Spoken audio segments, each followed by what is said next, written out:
ये वीडियो जिस वक्त आप देख रहे हैं तो 25 नवंबर की सुबह है और काफिले रास्ते में है।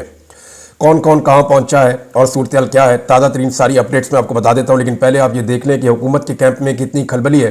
सारी रात कोई सो नहीं पाया और बहुत ज़्यादा परेशानी है। जो हुकूमती लोग हैं या हुकूमती जमातों से जिनका ताल्लुक है वो लोग इवन हमसे रब्ता करके पूछ रहे हैं कि आपको क्या लगता है कि पाकिस्तान तहरीक इंसाफ की हिकमत अमली क्या है। यानी उनके पास अब कोई क्लू नहीं है, उन्हें समझ नहीं आ रही कि निपटना कैसे है या अब करना क्या है, क्योंकि इतनी बड़ी पॉलिटिकल मूवमेंट पूरे पाकिस्तान के अंदर, लीडरलेस मूवमेंट, जहां लीडर जेल में मौजूद है और पूरा पाकिस्तान निकला उसके लिए, ये पाकिस्तान के सियासी लोगों ने पहले विटनेस नहीं की। और ये तो किसी का ख्वाब ही हो सकता है कि उसको इतनी बड़ी मकबूलियत मिले। हुकूमत की बौखलाहट का अंदाजा आप वजीर दाखिला के एक स्टेटमेंट से लगा सकते हैं। मोहसिन नकवी का स्टेटमेंट है कि आज़ाद कश्मीर का कोई शहरी आईनी पाकिस्तानी शहरी नहीं है, इसका किसी इंतशार में शामिल होना दहशतगर्दी में शामिल होना है। ये इतना बड़ा ब्लंडर किया है ना कि पाकिस्तान का 70 साल का नैरेटिव उड़ा के रख दिया इस शख्स ने। कायदे-ए-आज़म मोहम्मद अली जिन्ना ने फरमाया था कि कश्मीर पाकिस्तान की शारग है, ये उस नैरेटिव को उड़ा दिया। कल को अगर कश्मीरी ये कहते हैं कि जनाब आप फिर यहां पे नौकरियां करने क्यों आते हैं, यहां पे आके आप हमारे एडमिनिस्ट्रेटिव मामलात को क्यों छेड़ते हैं, अगर हम पाकिस्तान नहीं, वो भी बेशुमार चीजें कह सकते हैं। वजीर दाखिला को ऐसा इररिस्पॉन्सिबल स्टेटमेंट देने से पहले 10 दफा सोचना चाहिए था, और अगर उन्होंने ये स्टेटमेंट दे दिया है तो इस पे रुजू करके उनको माफी मांगनी चाहिए। बुखलाहट बहुत ज्यादा है, हुकूमत बहुत परेशान है। जितनी रुकावटें उन्होंने खड़ी की हैं, जितनी फोर्सेज उन्होंने लगाई हैं, उनके हाथ से गेम निकल रहा है। कौन कहां पहुंचा ये बताने से पहले मैं आपको ये बता दूं कि ओवरसीज पाकिस्तानियों ने जो तारीख रकम की है उसमें कनाडा और अमेरिका के शहरियों ने भी अपना हिस्सा डाल दिया है। इससे पहले ऑस्ट्रेलिया ने, न्यूजीलैंड ने, जापान में, और जब आप जाते हैं यानी यूरोप की तरफ तो यूरोप के तकरीबन तमाम ममालिक ने। लेकिन जो बड़े एहतजाज हुए मैं उनके नाम ले लेता हूं। बरतानिया में 10 डाउनिंग स्ट्रीट पे एक नया रिकॉर्ड बना एहतजाज का, बहुत बड़ा एहतजाज था। उसके अलावा एक एहतजाज स्पेन में हुआ है, बार्सिलोना में बहुत बड़ा एहतजाज था। फिर जो एहतजाज किया गया ब्रसेल्स में, फिर जो एहतजाज इटली में हुआ है, यानी इटली वाले एहतजाज का तो ऐसा लगता है कि सारे रिकॉर्ड उसने तोड़ दिए। यूनान में एक बहुत बड़ा एहतजाज हुआ है, फ्रांस में बहुत बड़ा एहतजाज हुआ है, बेल्जियम में बड़ा एहतजाज हुआ है, नॉर्वे में बहुत बड़ा एहतजाज हुआ है। तो पूरा का पूरा यूरोप जो है वो वहां से एहतजाज के विजुअल्स भी आ रहे हैं, खबरें भी आ रही हैं। कमाल कर दिया पाकिस्तानियों ने। डोनाल्ड ट्रंप के घर के बाहर एहतजाज किया था पहले, और वहां पे इंफॉर्मेशन शेयरिंग भी की थी उनके साथ, और डोनाल्ड ट्रंप के साथ भी और मौजूदा जो बाइडन एडमिनिस्ट्रेशन के साथ भी पाकिस्तानी ओवरसीज राब्ते में है, और वो उनके साथ कंटिन्यूसली चीजें शेयर कर रहे हैं। दूसरी जानिब वाशिंगटन डीसी में, यहां पाकिस्तान तहरीक इंसाफ जो है उसका असर रसूख उतना ज्यादा नहीं था, ये मानने वाली बात है, और ऐसा पहले भी हो चुका है कि वहां कंट्रोल कर लिया जाता है। वजह यह है कि वहां पे जो पाकिस्तानी एम्बेसी है उसका बहुत असर रसूख है, वहां पे पाकिस्तानी इंटेलिजेंस एजेंसियों का भी असर रसूख है, और वहां के जो ओवरसीज है वहां अक्सर हम देखते हैं कि वो चीज नहीं हो पाती। लेकिन वहां पे भी बहुत बड़ा एहतजाज हो गया डीसी के अंदर, और बड़ा तगड़ा एहतजाज हुआ है। लेकिन अमेरिका का जो सबसे बड़ा एहतजाज हुआ वो न्यूयॉर्क टाइम स्क्वायर में हुआ। यहां पर पाकिस्तान तहरीक इंसाफ ने झंडे गाड़ दिए, बहुत बड़ी तादाद में पाकिस्तानी निकले। तो ये जो ओवरसीज पाकिस्तानियों ने किया है ये पाकिस्तान तहरीक इंसाफ के लिए और आम पाकिस्तानियों के लिए ताज़ा हवा का झोंका है। ओवरसीज पाकिस्तानी जिन्हें वोट का हक नहीं मिलता, लेकिन वो पाकिस्तान का हक अदा कर रहे हैं कि पाकिस्तानियों को जो पाकिस्तान में रहते हैं हमने रूल ऑफ लॉ लेकर देना है, जमहूरियत लेकर देनी है, आज़ादी इज़हार राय लेकर देनी है, हमने उनको उनके बुनियादी इंसानी हुकूक लेकर देने हैं, जुल्म जबर और फस्तायत हमने पाकिस्तान से फाशिज्म खत्म करवाना है। तो ये जनाब ओवरसीज पाकिस्तानी झंडे गाड़ रहे हैं पूरी दुनिया में और पाकिस्तान के हक में एक तहरीक चला रहे हैं। इसके अलावा जो ओवरसीज पाकिस्तानियों में, मैं एक वाकया भी आपको बता देता हूं। जब बार्सिलोना में आज से 1 महीना पहले पाकिस्तानियों ने एहतजाज किया तो शहबाज गिल वहां पे गए हुए थे। तो शहबाज गिल साहब को मिलने के लिए कुछ इंटेलिजेंस के उनके बंदे आ गए होटल में। अब यानी इस तरह बंदा अगर हो तो उसको परेशानी तो हो जाती है कि ये क्या हो रहा है। तो शहबाज गिल ने जब उनसे बात की तो उन्होंने कहा जी हम जानने आए हैं कि आप कौन है और ये इतने बंदे आपने कैसे निकाल लिए, इतने लोग कैसे एहतजाज करने के लिए यहां पर स्पेन में निकल आए। तो शहबाज गिल ने उनको सारी स्टोरी बताई। उन्होंने वो इंटेलिजेंस रिपोर्ट जो है वो अपनी हुकूमत को भेजी। उनकी जो वजारत खारजा है उन्होंने शहबाज गिल साहब को बुलवाया। शहबाज गिल साहब से उन्होंने मैड्रिड में मुलाकात की। तो जब शहबाज गिल साहब ने उन्हें सारी चीजें बताई तो उन्होंने कहा आपको हमें आगाह करना चाहिए इन चीजों के बारे में, इतना सेंटीमेंट है ओवरसीज पाकिस्तानियों का तो हमें पता होना चाहिए था। तो इन्होंने कहा जी कि आप हमारा साथ दें। उन्होंने कहा ठीक है आप दोबारा एहतजाज की कॉल दें, हम आपका साथ देंगे और इस मरतबा आप एहतजाज करें मैड्रिड में। तो थोड़े दिनों के बाद आप ये देखेंगे कि दिसंबर या जनवरी में मैड्रिड में एक बहुत बड़ा एहतजाज पाकिस्तान तहरीक इंसाफ करने जा रही है, अगर उसकी नौबत रही। लेकिन उससे पहले ही ऐसा लगता है कि हालात किसी और सिमत में चले जाएंगे। बैन अवी मीडिया ने इसकी बहुत कवरेज की है जो कुछ पाकिस्तान में हुआ। पाकिस्तान में क्या हुआ अब तक कौन कौन कहां कहां पहुंचा, किसने जिम्मेदारी अदा की और कौन लोग नाकाम रहे, ये सारी चीजें मैं आपको अब अगले 5-10 मिनट में बता दूंगा। एक तो आप ये देख लें कि अल जजीरा ने इसकी कवरेज की है, बीबीसी ने की है, CNN ने की है, तमाम जो आलमी मीडिया है उसने इसकी भरपूर कवरेज की है। तुर्किश मीडिया ने की है, इसको जो है वो जो मीडिया है इसका रशिया का, रशियन मीडिया ने इसकी कवरेज की है, अरब मीडिया ने इसकी कवरेज की है, यूरोपियन मीडिया ने इसकी कवरेज की है, अमेरिकन मीडिया ने इसकी कवरेज की है। तो पूरी दुनिया के दर्जनों जरीदों ने, दर्जनों वेबसाइट्स ने, सोशल मीडिया के ऊपर तो इसकी बड़ी ह्यूज किस्म की एक कवरेज हो रही है। लेकिन जितने भी रवायती मीडिया है, आलमी मीडिया, उसने इसकी भरपूर कवरेज की है सारी चीज की। अमेरिकन मीडिया के मुताबिक और कुछ आलमी मीडिया की रिपोर्टों के मुताबिक अब तक सिर्फ पंजाब के अंदर जो लोग गिरफ्तार हुए हैं उनकी तादाद 4000 से ज्यादा है। यानी पंजाब में मरियम नवाज की हुकूमत ने फस्तागियत की इंतहा करते हुए 4000 से ज्यादा लोगों को गिरफ्तार कर लिया है। अब पंजाब की सूरत हाल पे पहले बात करते हैं और खैबर पख्तूनख्वा की सूरत हाल पे बाद में बात करते हैं। रावलपिंडी और इस्लामाबाद को आप नजरअंदाज नहीं कर सकते। वहां के लोगों ने पहले तो सारा दिन थकाया पुलिस को, दौड़े लगवाई, आंसू गैस की शेलिंग होती रही और बदतरीन शेलिंग रावलपिंडी की तारीख की पहली मरतबा बहुत सारे लोगों ने मुझे बताया कि हमने देखी है। लोगों के घरों के अंदर भी शेल मारे पुलिस ने, आबादियों के अंदर शेल मारे पुलिस ने कि लोग अपने घरों में भी ना रह सके, ये इलाका ही छोड़ के लोग चले जाए, जंग तक किया गया वहां पे। लेकिन लोगों ने बड़ा मुकाबला किया, बार बार निकल कर आते थे, मुकाबला करते थे और फिर रात लेट नाइट लोग वापस चले गए। लोगों को ये पता है कि अभी हमने कल फिर निकलना है। ये टेस्ट मैच है, बल्कि टेस्ट मैच नहीं है, एक टेस्ट सीरीज है जो अभी चल रही है, ये T20 नहीं है। इन्होंने इमरान खान को लेकर जाना है और ये इसी नीयत के साथ आ रहे हैं।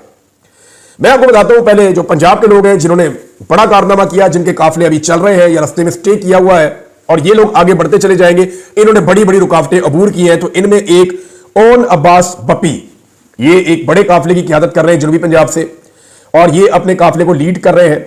ये मिड वे में है और ये काफिला लेकर पहुंचेंगे, एक आधा दिन इनको और लग जाएगा।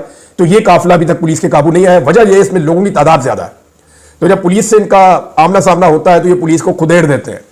लिहाजा ओन अब्बास बप्पी का एक काफिला रस्ते में। हामिद रजा काजमी साहब, इनका जो काफिला है वो भी बड़ा तगड़ा है, वो भी रस्ते में है।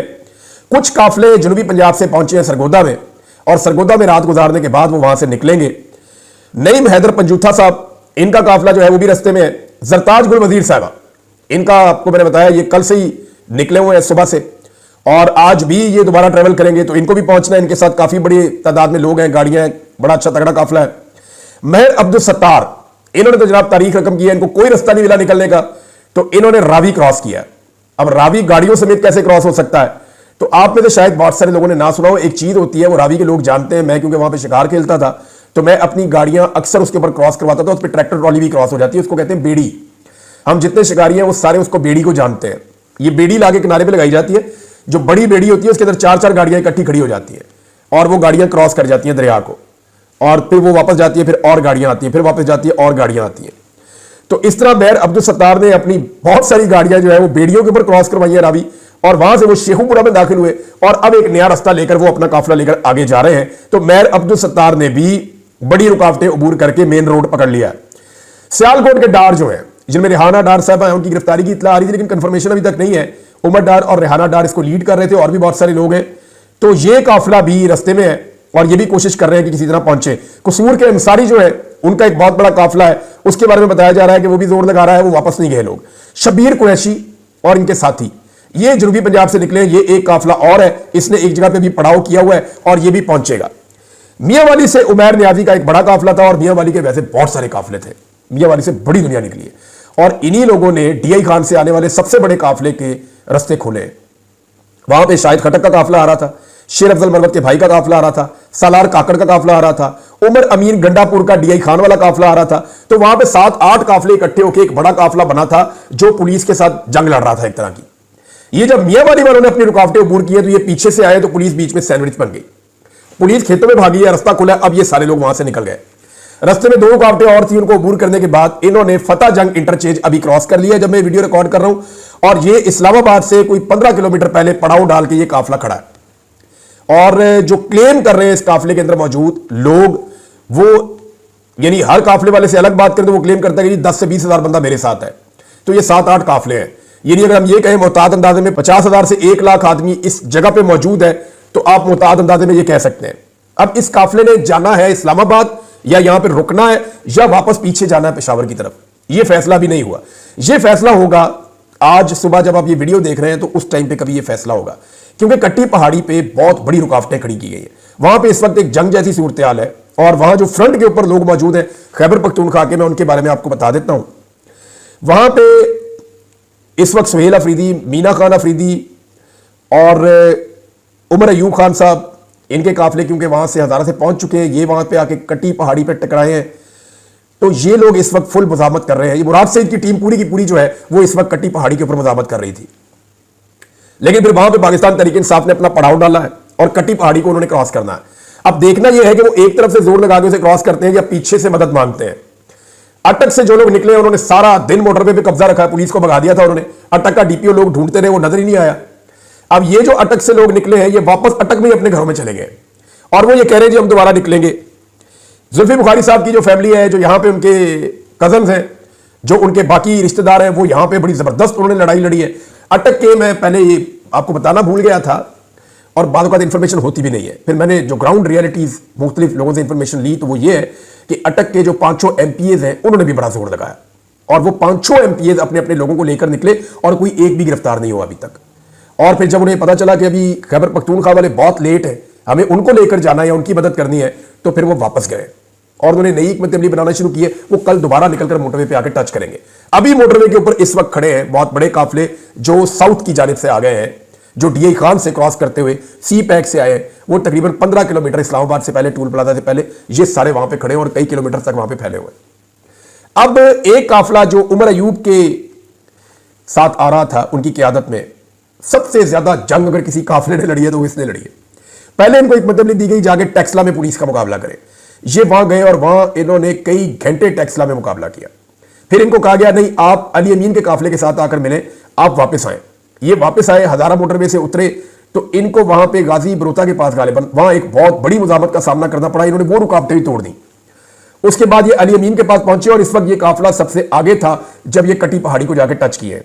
तो इस वक्त जो हजारा से आने वाले लोग हैं या सुहेल अफरीदी के साथ जो लोग आए, मीना खान के साथ जो लोग आए, इनकी ड्यूटी है, फजल हकीम वगैरह, ये कट्टी पहाड़ी को इस वक्त क्लियर कर रहे हैं, पुलिस को वहां से हटाने की कोशिश कर रहे हैं।